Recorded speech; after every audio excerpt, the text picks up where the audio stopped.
Okay, let me get my transcoder up. Okay, Matt, whenever you want to send us the music, that would be great. I see us. Okay, All let's right. do this. All right. 13 seconds. We'll get started. Have a great I'm show. going to pick on somebody. Who am I going to pick on? I know. Jennifer, behave yourself. Okay, there we go. All right. I always pick on somebody. You should be honored. Let's do it. Where does yesterday's future, which is already here, meet today's future, which is about to happen, and tomorrow's future, which could be just minutes away? Welcome to Technology Revolution, the future of now, where host Bonnie D. Graham asks savvy futurists for their predictions about the tech-driven trends that are shaping our future right now. Here's your host, who will take us into the future of now, Bonnie D. Graham. Bonnie D in the house. Thank you to the wonderful voice who introduces me. So happy to be here. Where else would Bonnie D be on a Wednesday morning at 11 a.m. Eastern time? And wherever you are in the world, I've got 4 smiling faces about to share some really interesting predictions with us today. Anybody ever think you need somebody to help you with your business, with your office work, with your tasks, with your reminders, with your bookkeeping? Oh my. Well, a lot of people do. And instead of having somebody sitting at a desk right next to you or just around the corner in a cubicle in the office or at the reception desk, what if they didn't work in the same place you did? But what if they did everything you needed? That's what we call a virtual assistant. Well, that's what we're going to talk about. And how does AI help these people do their job to get your work done so you can be successful? I think I summed that up well. I'm going to read my poem. And when I call your name to my guests, please just wave so everybody knows who you are. So here we go. Upon the airwaves of tomorrow's grace, Bonnie D leads with her Scarlett Mic embrace. I'm hugging it. To explore the realms where AI shines with surprising uses our future it defines. 4 futurists join her on Technology Revolution today. They'll predict an AI future of business your way. Here we go. Tammy Schaefer's seen tech shifts through the years, helping businesses grow, calming their fears. Her blue butterfly, oh, I love that, solutions make workflows flow. Tammy's motto is simple: make friends with tech, watch success grow. I hope you like that, Tammy. Love that. Okay, good. I rent these poems out. We'll make a group rate later. Louie Dungca is with us. Louie took a turn toward marketing's call from finance to digital. He has embraced it all, blending analysis with creativity's flair. He's found a passion in the digital marketing air. Louie, I hope you enjoyed that. Good. That sounded great. Good. I'm glad. Jennifer Wilkins is with us with a pivot so wise from teaching history to a VA on the rise, helping clients escape analysis paralysis. She's on the scene with strategy sharp and processes clean. Hope you like that, Jennifer. Yeah, she's smiling. And Awesome. Shelley-Ann Cowan is back. She was on with me a couple weeks ago on a learning and development show. Shelley-Ann Cowan, learning specialist, super air. I made up that word. It rhymes with extraordinaire, Shelley, just for you. Teaching software tricks with technical flair. Co-hosting AI sessions. Her training is top tier, guiding learners to success year after year. So stay tuned, dear listeners and viewers, for insights and delight on how AI is helping virtual assistants provide support with might.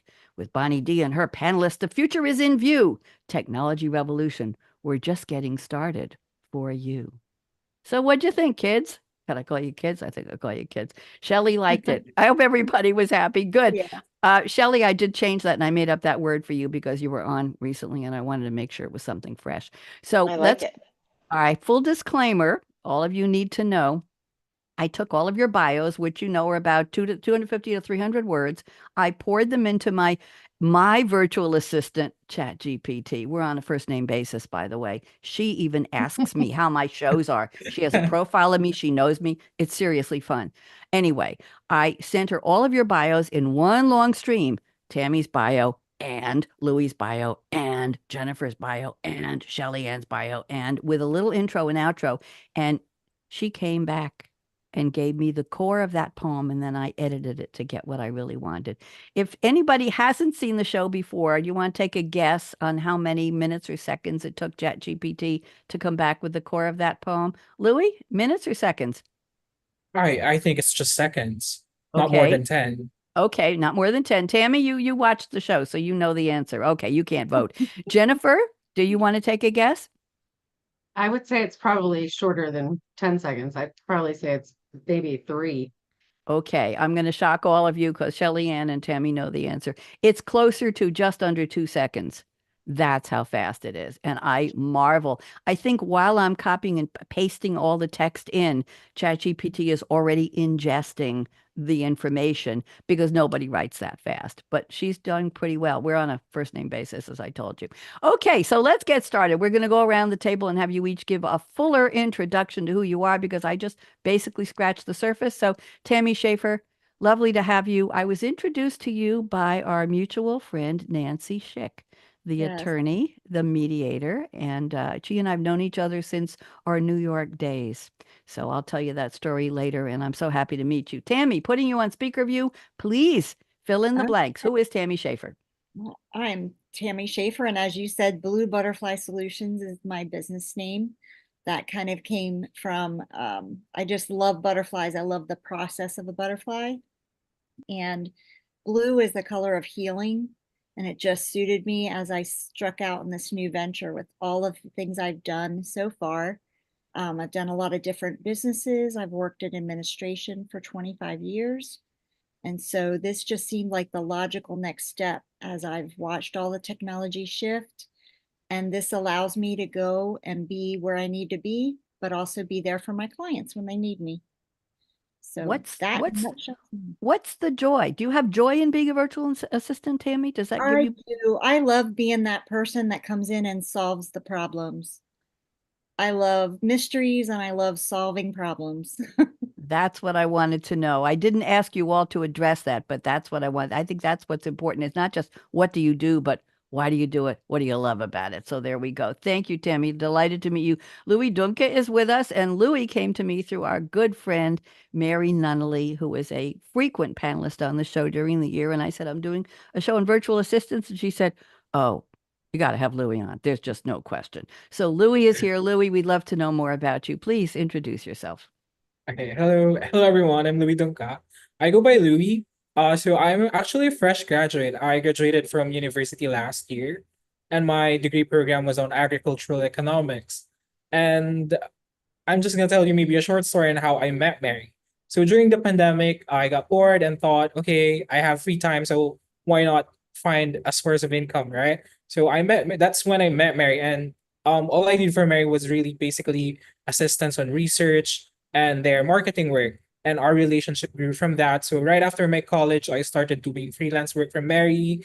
And then aside from that freelance work for Mary, I started finding jobs on ground as well. So I was hired as a finance and accounting manager at an FMCG, and things just took a turn, and I went back to marketing again.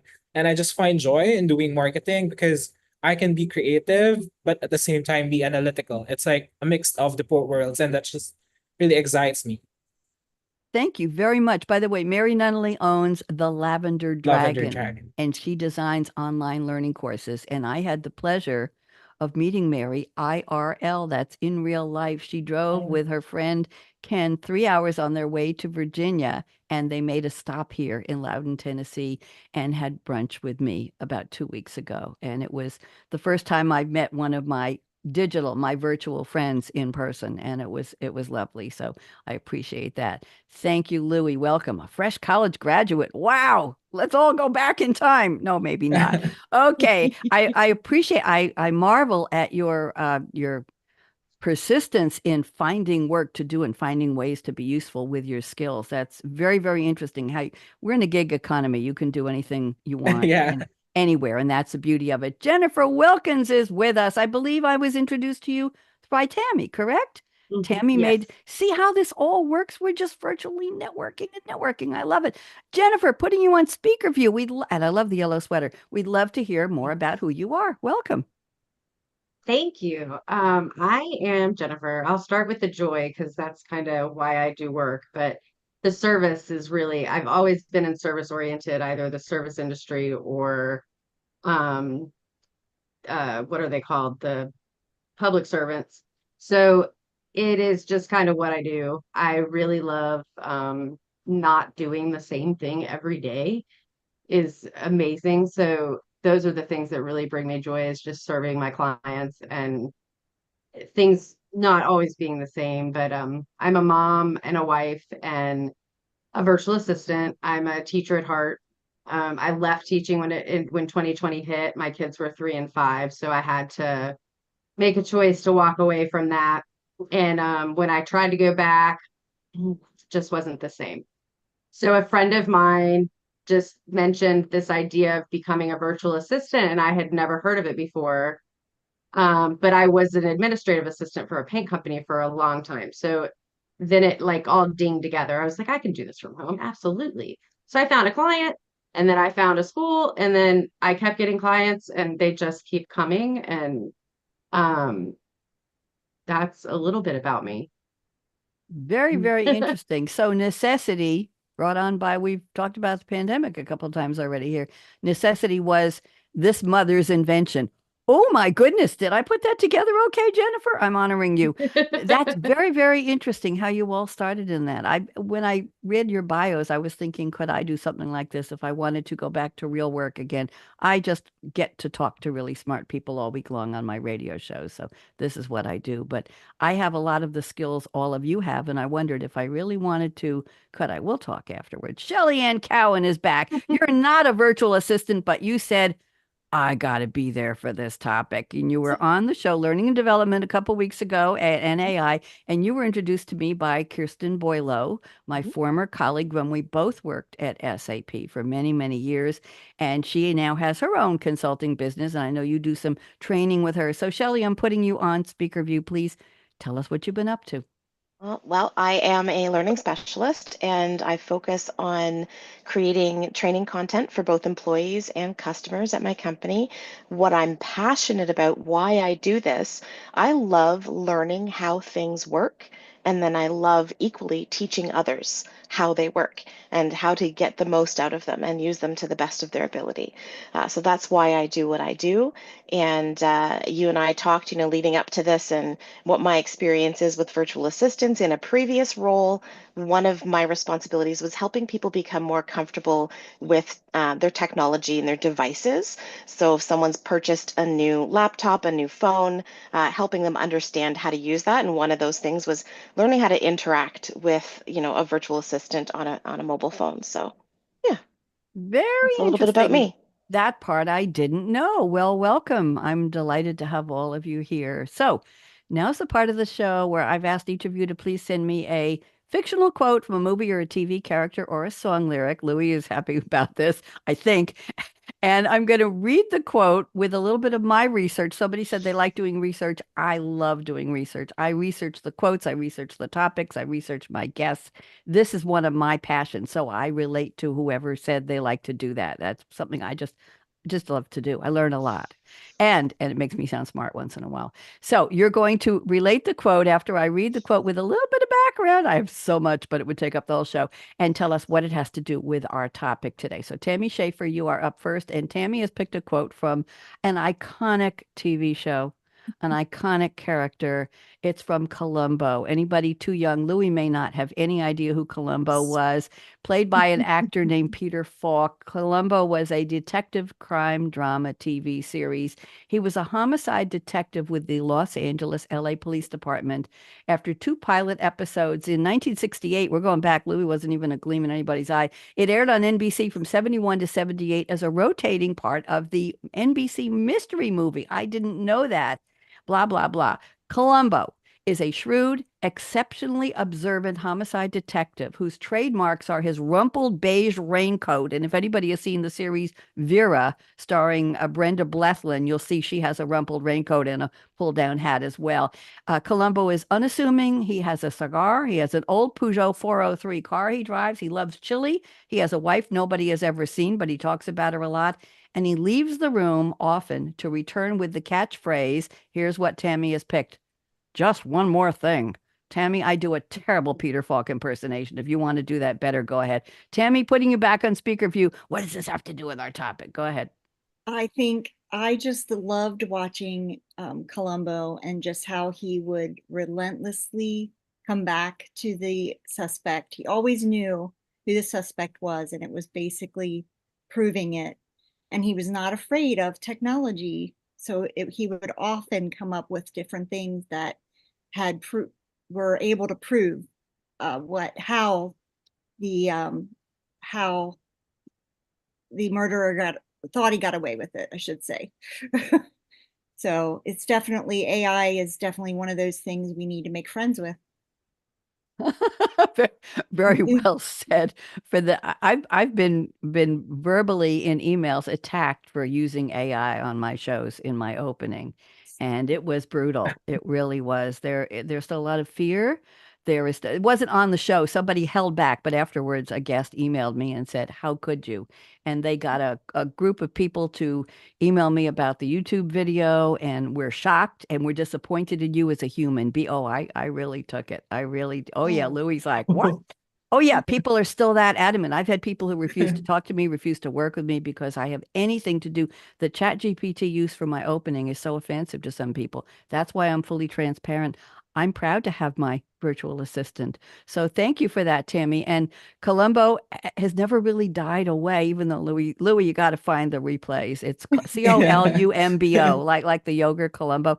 Anyway, he's just wonderful, Peter Falk. Okay, thank you, Tammy. I love that because I love reminiscing. Louie, it's time for you. Louie has picked a quote from a much closer to the present show, The Queen's Gambit, a limited series, 2020 American coming of age period drama TV miniseries. I devoured it. I assume everybody who knows about it did. It was wonderful, starring a beautiful actress, Anya Taylor-Joy. She's hyphened. It follows the life of Beth Harmon in the mid-50s into the 1960s, a fictional American chess prodigy on the rise to the top of the chess world while struggling with dependency on alcohol and drugs. Talks about her family, her mother, the people who got her started. It shows competition. It's a wonderful show. And here's what Louie has selected from the mother. Okay. This is Alma Wheatley, played by the actress Marie Heller. Here's the quote. What you know is not always important. Oh, Louie, you got to explain this one because we all saying, what does this have to do with our topic? Go ahead. All right. So I chose Queen's Gambit because when I was a kid, my dad actually introduced me to chess. So every once in a while, I played a game. So when Queen's Gambit went out, as you said, Bonnie, I devoured it as well. I finished it in one sitting, watched all the episodes, and I was just so obsessed with it. So with the what you know is not always important and how it relates to our topic is that I'm just gonna maybe focus a bit on marketing because in marketing, we have some structures that are already in place, some kind of funnels that we follow, and we have some things that when we do, we expect some kind of reaction from the people that we're interacting with. So there are some formulas that are already in place. And that is the same with chess. There are theories, there are openings that we have from the start, but there's a point in time where in the mid game, things changes. And the same happens with marketing. You cannot just expect everything to happen the same way that or with the patterns that you have, with the funnels that you have, with the formulas that you have.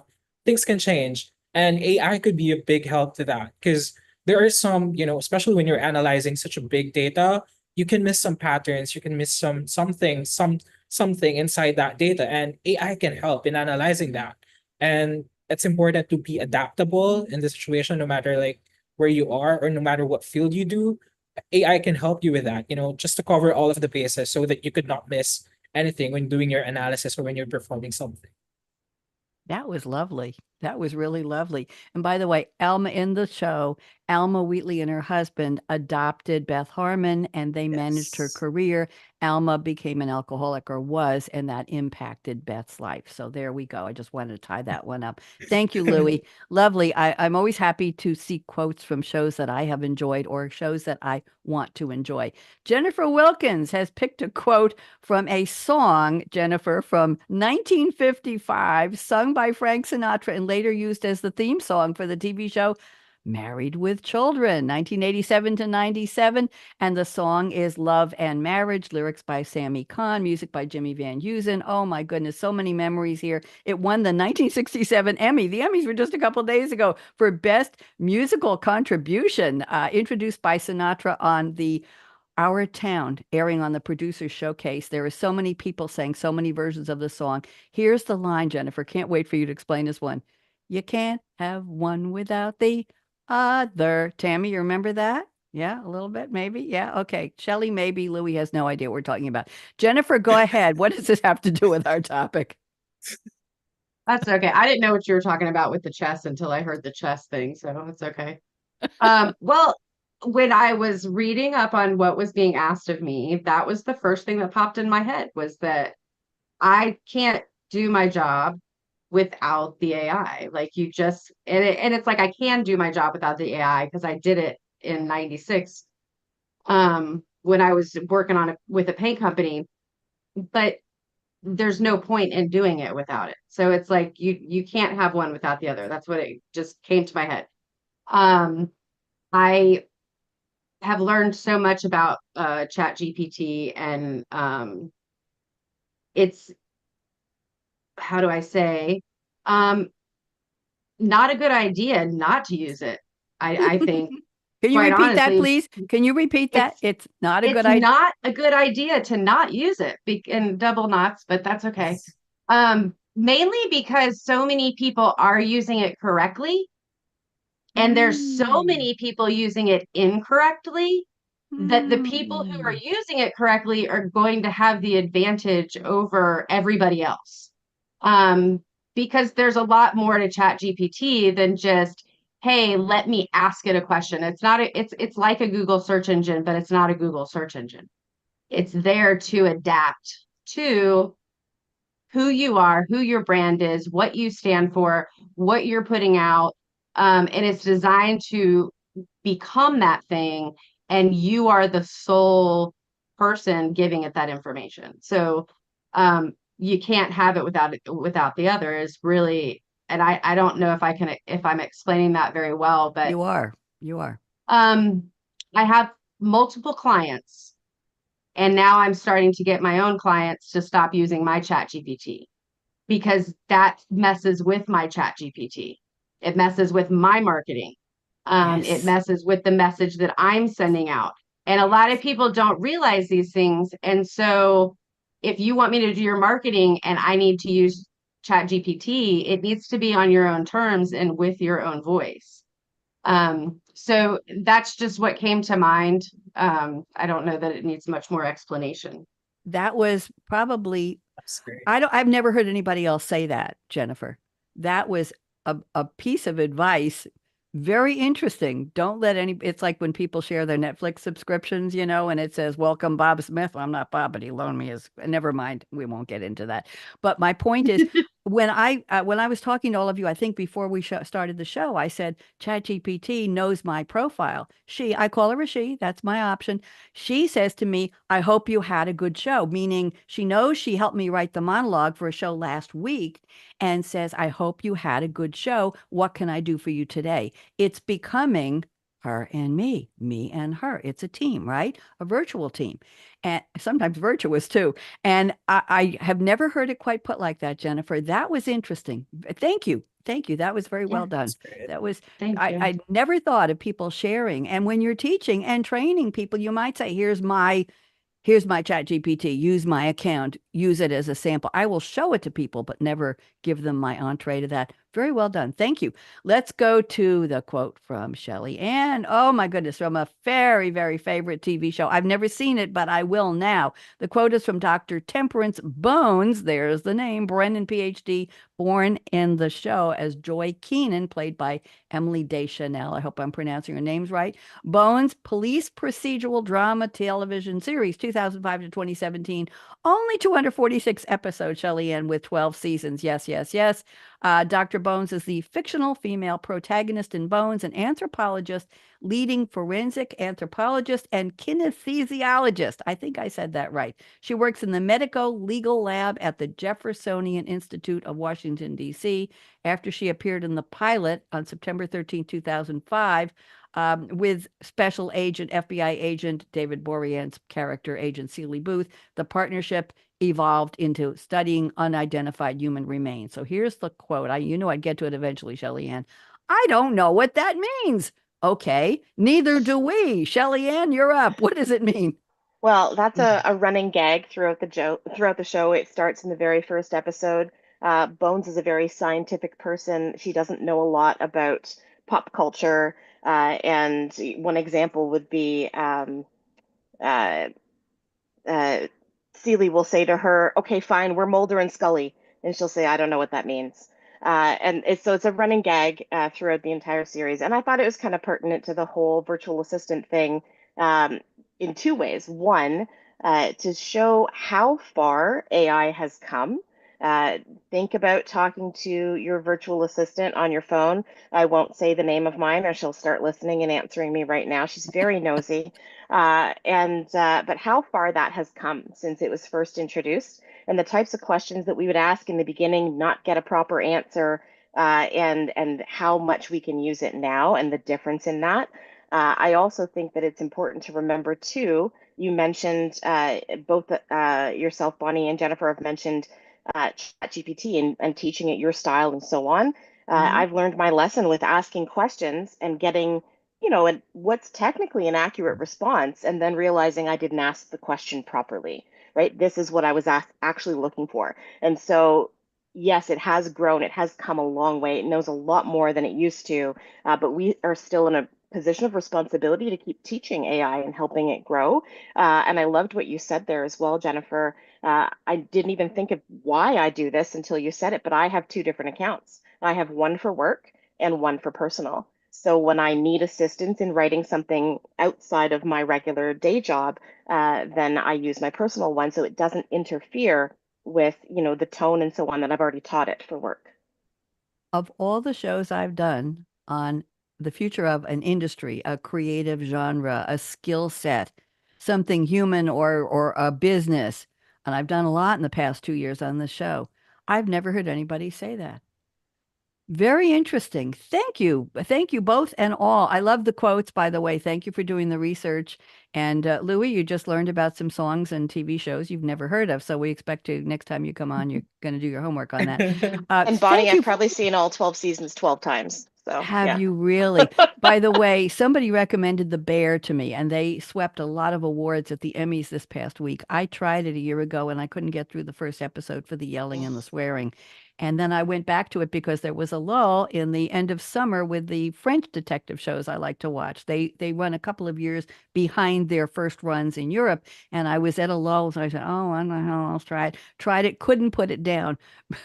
Binged The Bear for an entire weekend and caught up. So when I saw the Emmys, I was happy to see the people I was comfortable. I knew very well. Yes, it's an acquired taste. Okay, enough about the Emmys. Let's go to the predictions. Tammy Schaefer, I have put your prediction number 2 into the chat for you. I think you saw it.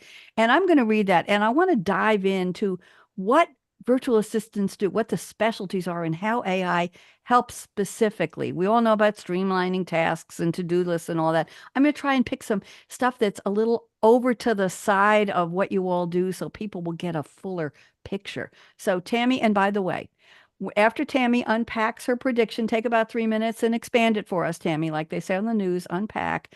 Louie, Shelley-Ann, and Jennifer, if you have any comments, I'll give you about a minute to make a comment. I think you each have 5 fingers on each hand, I think. I will respond to any of the fingers except the middle one. If you want to speak, just wiggle one of your polite fingers. Okay, Jennifer, you got that? Louie, you're going to behave? I think he is. Yeah, good. Okay.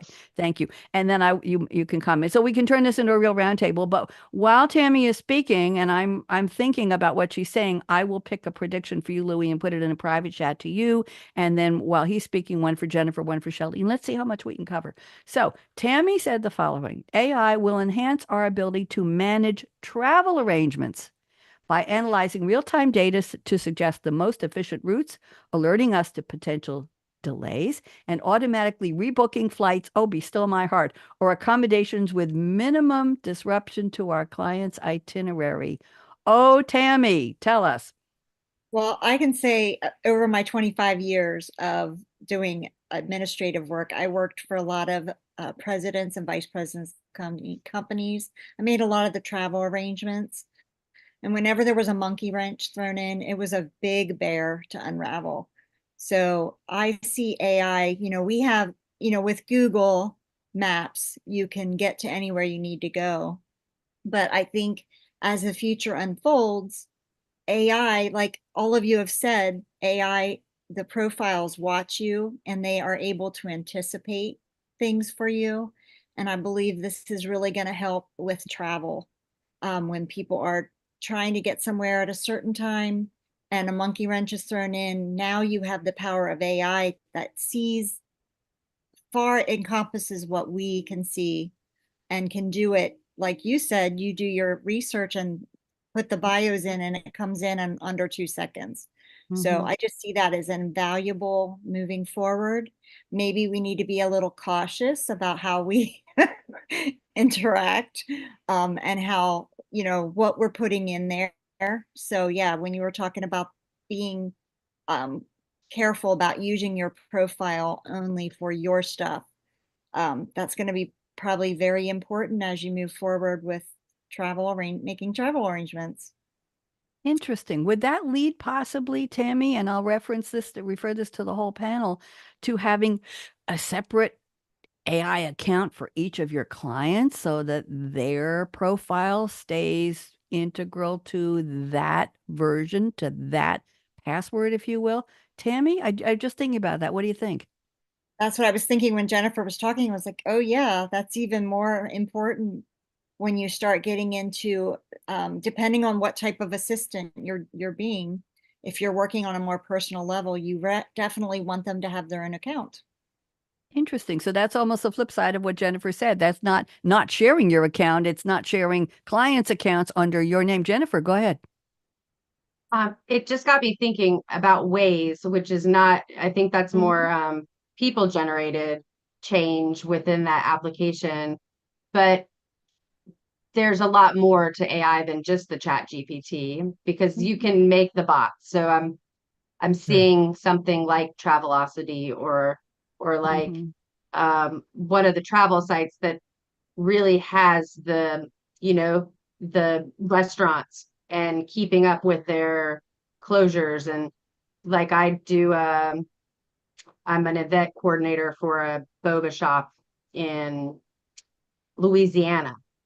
And I went through to find out what was close to them. And I had to go through and I had to go through Google and look at maps. But I don't know if the information's accurate because it's only accurate if people put it up there. So I could see that being a really cool program to create to keep up to date, to create the planning and the itineraries for people. But that's where I Interesting. would never even thought about what you said, Tammy. That's pretty That's like a I'm gonna crowdsource try site. that for my next vacation.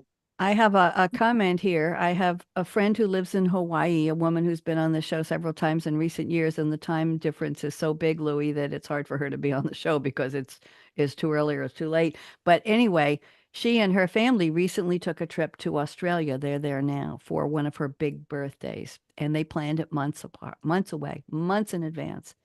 When they got to the airport, they were told there was a special visa required. I know, Tammy, special visa required by the country of Australia that nobody had told them about. The airline didn't tell them. They must have done their own planning of the trip.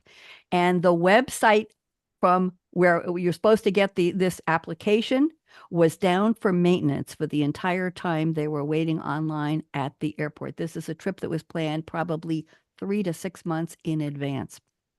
So they went home. They didn't live too far away. They went home. They got on the website when it was open for business, applied for their visa, rebooked their flight, and went back the next day to the airport. And now they're happily traipsing through Australia. But I wondered how AI might have alerted them, not necessarily through a virtual assistant, but if they had used some kind of an AI infused program, it might have said, guess what? There's one more step in addition to your passports and this and that. You need this visa. I don't know if money was involved, but it was certainly distressing to them. And it really knocked their joy off because here they were ready for their big adventure. I know, I know. Okay, let's move on. Thank you, Louie. I'm looking at your prediction number 3. We're going to get a little marketing here. You say AI will enable VAs, virtual assistants, to craft hyper-targeted marketing campaigns by analyzing consumer behavior, preferences, and trends, resulting in more effective and personalized outreach for their clients. Louie, tell us more, please. Okay, all right. So maybe this is a bit piggybacking on what everyone has been continuously saying throughout the discussion, right? Where you can create a GPT and it could contain all of the information that you feed it. And actually, I've kind of noticed when I'm using ChatGPT, when I share new information, it will have this notification where it will say memory updated.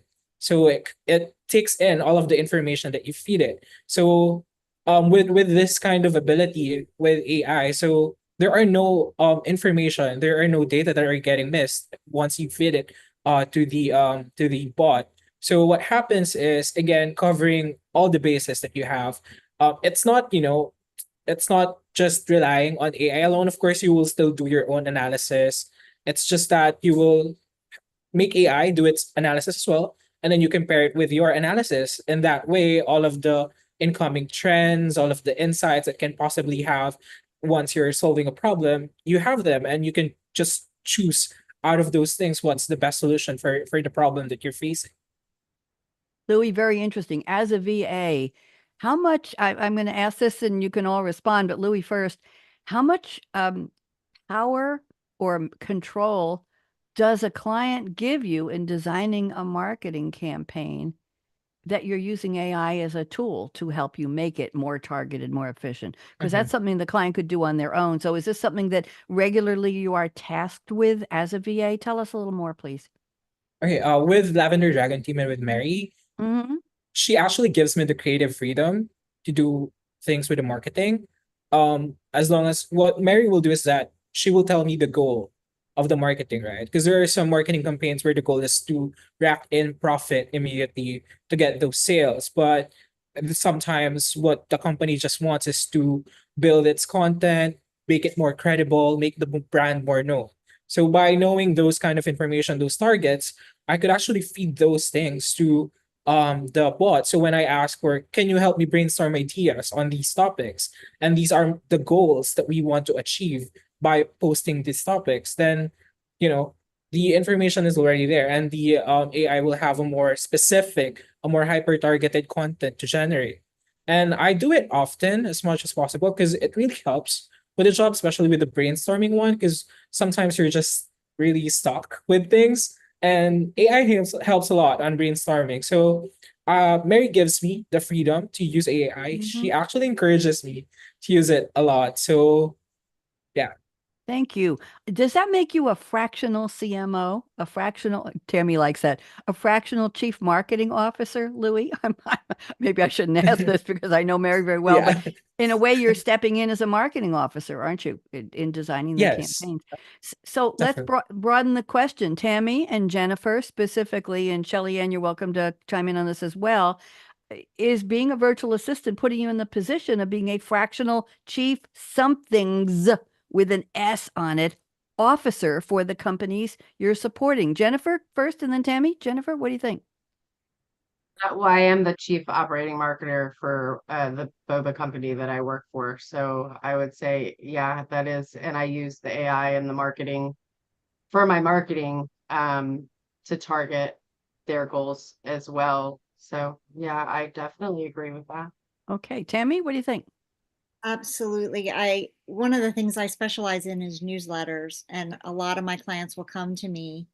When you do a newsletter, you want to make the name something like a cousin to what your business name is. So like my business name is Blue Butterfly Solutions. My newsletter is Chrysalis Times. So the clients come to me and a lot of times they don't have any idea. So going into AI and saying, hey, pretend to be this. I remember you talking about that on one of the shows, getting AI to pretend, and I loved that. So it gave me the name of somebody I was working with their newsletter, Travel. They were a travel agent. We got their name, Travel Compass, and she just loved it. So it was something that it really helped. Like Louie was saying, it helps spark those ideas and creativity, and then you can go from there. Thank you. Well put. Shelley, anything you want to add to that? I kept thinking about this from my perspective, not necessarily from Mm-hmm. the Yep. perspective of a virtual assistant, but Please. I find that as Louie, you feed it, what your end goal is and so on. I will write, a training script and then feed it in and say, okay, this is the bulk of the content. Help me condense it and yet keep all of the pertinent information in there. Help me, make it friendlier for my audience. It's just a fantastic way of expediting what you're already doing, saving you time. I think it's phenomenal. This is a good discussion we're having. This is so much is coming out that I didn't expect. This is almost like a training for using AI in support of different types of businesses and different types of roles. I'm enjoying this very much. Let's go to a prediction from Jennifer. Jennifer, we've covered a lot already, so I'm picking your number 2 here. You say general admin virtual assistants will become more unnecessary because business owners will be able to use AI to take care of basic tasks. So where does that leave your profession, Jennifer? Is this doom and gloom, or is this meaning you'll go for the higher level tasks? Help me out, Jennifer, go. Yeah, I think that it means that just like any technology that's been implemented throughout time, innovation, it requires people to improve their skills. If I can get AI to go into my inbox and sort out my email so that I don't have to and get rid of my emails for me, then I don't need someone to do that. If I can get AI to look at my calendar and, time block based on the past tasks that I've done, I don't need a VA to go through and help me with my schedule. So things like that, generating emails and email templates, that's something I do for clients, but I can teach my client how to do that, save them money, and spend more time looking at maybe how to make what they're using more cost effective, and get into, understanding the finances of business as well as the administrative things in business. So I'm thinking it sounds negative because something's taking our job. But I think that it really requires me to just become more skilled and I have that desire to learn, find out new things. And that's really what AI is helping me, because I was very anti-AI at one point when it first started talking about it. So the more that I interact with it and learn about it, just like pretty much anything I do, I gain an appreciation for it. And I start to learn how to use it in a positive way. Thank you. That's a lot of optimism in there. By the way, Shelley, 1 second, I was the last kid on the block to buy a microwave oven when they first came out because I didn't know it. I didn't trust it. I didn't know what it was. And now, yeah, I could heat that hot chocolate in 32 seconds, but don't spill it over. Shelley-Ann, go ahead. You want to comment? Well, I had a breakfast meeting this morning with a group of L&D professionals, and it's interesting because I knew I had this coming up today. When Bonnie asked me for my predictions, I didn't realize at that point that we'd have, IRL virtual assistants in the discussion. And so all of my predictions are based, specifically talking about AI, not talking about the people involvement. But that was one of the things that came up today about training soft skills, and the importance of that. And the more that AI grows, the more those soft skills become important and more important, and that's not going away, right? AI is not taking our jobs. We're going to be working with it. And I think one of the things that people don't think about is it actually has been around for a long time. It's just expanding and blowing up so fast now, as technology does, that it seems new, but we've always been using it for however many years, and it's not taking our skills away, and it can't replace that human element. We're going to work with it. So Well put. Very well put. And going back to something I think Louie said, the text prompting, that's what we're all really talking about. How do you tell it what you want? How do you have it help you with what you need? How do you express your goals? How do you be specific? And my chat GPT is trained. She knows I'll either say a 4 or 6 line verse highlighting the points, the key points of my guests' bios, but sometimes she misses it completely. just misses it, comes out with fluffy stuff and misses. And I always go back. I am the human in the mix. I'm the human co-author here. And I go back and I look and say, no. And I'll say, here's the bio again. Could you please pick up more of these points? So I'm still training her, but I realize that sometimes I am taking too much of a general approach in the instructions I give, assuming she knows. Sometimes the verses are right on the money, and other times I just, so he skis. What's that got to do with the future of manufacturing? Okay, it's his hobby. I shouldn't have left it in the bio. Anyway, neither here nor there. I want to move on. We have 10 minutes left, which is plenty of time. And I'm asking Shelley-Ann to combine two of her predictions because I think these hit a high note here. So I'm just going to read these together. I think you'll all appreciate this. Virtual assistants will have improved emotional intelligence, allowing them to detect tone, speech patterns, and behavioral cues and adjust their responses accordingly. That's the first one. The second one goes with that, Shelley. Future AI assistants will be able to handle voice, text, images, and gestures with more accuracy, improving accessibility for individuals with diverse needs. So I thought those fit together. I think everybody's nodding. I hope I get a heads up, a thumbs up for this one. Shelley-Ann, go ahead. I'm giving you the floor here. Well, I'm going to be completely transparent. Bonnie, like you, I like to do my research, but I mean, I think it goes with the topic that I can admit I use ChatGPT to help me prep for this conversation. Sure. I said, these are my predictions. Here's what I'm thinking on talking points. Help me find more examples and then honed what I want to talk about. So, I mean, I won't necessarily always advertise that before I go in to talk about something, but I think that's the conversation here, right? And I think that, yeah, that's a lot of information crammed into both of those points. I was really hoping you'd pick two. So I'm glad that you've given me two and three. But detecting emotion through tone, speech patterns, nonverbal cues, is going to allow virtual assistants, AI virtual assistants, to be more empathetic, have more context-sensitive responses. It's going to enhance the user interactions, handle tasks like conflict resolution, provide mental health support. Like there's just so much. And then having the AI adjust its language or her language or demeanor based on the user's emotional state is going to be, just a tremendous change. If the AI detects frustration, excitement, sadness, it can react to those things. So there's already some services that are working through this. Microsoft Azure Cognitive Services, they already offer sentiment analysis. So it is out there. And so, which means we're going to start seeing that in more things, but it detects positive, neutral, negative tones in both text and speech.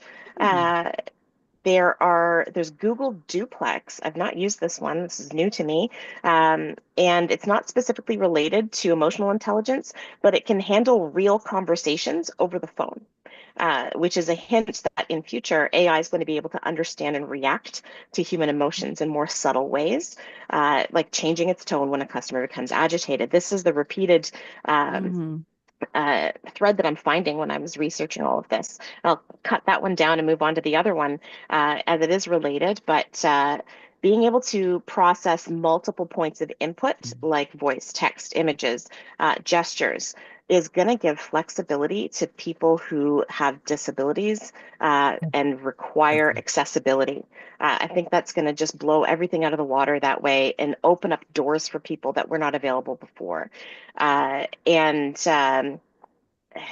is one that was talking about sign language interpretation. I can't think of the name right now, but can you imagine just being able to sign to your device and have that interact with you throughout your day? Like what a change that's going to be. So I can go on with more examples, but I don't want to take up more time.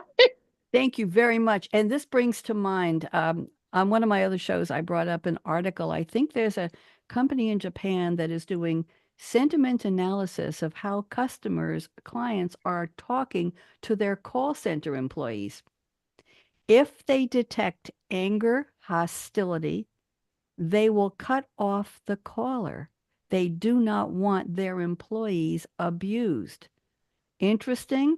This is in real life. This is real life calling to a call center. And they say, if this software detects hostility, it will give a warning. And then I think after the second warning, it will say, thank you for your call, and it will hang up.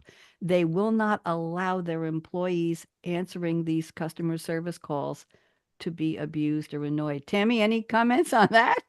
Well, not specifically on that, but what Shelley was talking about, what came to my mind was different characters that Data in Voyager, he was the android, and everybody was constantly teaching him the nuances of being human.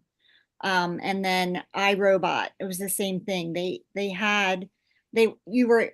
going to be, AI is going to be able to grow, but we're always going to need people at the top teaching the nuances and having it grow. But it is amazing the growth that's come so far. And I am excited when you talk about the sign languages specifically. That would be very much, I think it would just be amazing for people that have disabilities, the potential there. Louie, any comment? Thank you, Tammy. Any comments on what Shelley shared about these opportunities coming up for AI, Louie? How would you use those? That's amazing. I mean, accessibility is really important, right? Because whenever there's a new tool, we want everyone, regardless of their disabilities, to have the chance to utilize it as well to its full potential, and having those different kind of that's different kinds of medium that we can feed into the AI, images, videos, sounds. That's just great. And the prospect of, having them read sign language, that's amazing as well. I think so. Jennifer, any comments on sentiment analysis and all of that? Would you use that? Are you? This brings me back to, this is a perfect time to be a teacher. Because if I had that in my classroom and the ability to get more knowledge on my students, have it be more targeted to their learning styles, I could see that just being an amazing tool to use to help classroom management. Yeah. Thank you very much. Came to mind. Very, very interesting. We have about 2 minutes left. So I'll ask you each for your favorite best prediction on where virtual assistants using AI will be. Let's say 2025 is coming up by 2030. What would change about your business? I know this is a stretch, but if you come up with one sentence about what will change between now and then with everything we've talked about, AI being able to do more, to have more nuance, if you will, to be less scary or threatening, to all of us learning as humans to use it better. Tammy, any thoughts? One sentence? 2030. I think what Jen was talking about is managing the technology and teaching our clients how to streamline that for their businesses. Louie, how would you be using it in 5 years? How would it help you? I think you just have to be adaptable to all the tools available, because right here from now on, there's just going to be more and more tools that are going to come out. Jennifer, thank you. I think it's going to make me more knowledgeable about technology. Shelley, as an observer of VAs and somebody who uses it for L&D, learning and development, what do you think? I think it's just going to help me reach more people, reach them with better content and a better way that suits their learning needs. And I'm going to add 2 words I haven't heard yet today. Maybe I did and I missed them, but I find that using ChatGPT, and I use, by the way, my background, I designed in Night Cafe Studio. I don't use Midjourney. And you see a red microphone inside of an hourglass, and it created one. And then I replicated it 3 times, or replicated it twice in Photoshop, and added the text. So this was an AI design that I text prompted. Fun and exciting. I'm not scared. I find it fun and exciting to use the opportunities to have fun with it, to ideation. I have a friend who calls it ideation instead of brainstorm. Apparently brainstorm is a very old-fashioned word. Ideation, thinking of ways to help us think outside the box and then make the human decision how and if and how and when and where to use those ideas. So I just think it's a lot of fun. Every time I use the thesaurus in Microsoft Word, I think there's somebody who picked those words for that version of the thesaurus. It's probably got AI behind there and it's probably changing all the time. So there, those of you who don't use it, you are. So everybody, I want you to put up, we got to go. I want you to put, don't go away yet afterwards, everybody. I want you to put up your finger. We're going to shake a no, no, no. Tammy, you saw the show. You know this one. So Tammy, Louie, Jennifer, and Shelley-Ann, on the count of 3, join me and yell as loud as you can. No, no, no. 1, 2, 3. No, No, no, no. no. And the point to that is people say the future is already here. And our answer is no, no, no. It's still evolving. It's still growing. It's still fun and exciting. And let's help to make it a better future. Bonnie D signing off. And I'm guessing Jordan is my engineer right now, even though Matt started us off. Jordan, are you with us? Or is it Matt? All clear. All clear. That's Jordan. So goodbye to stream.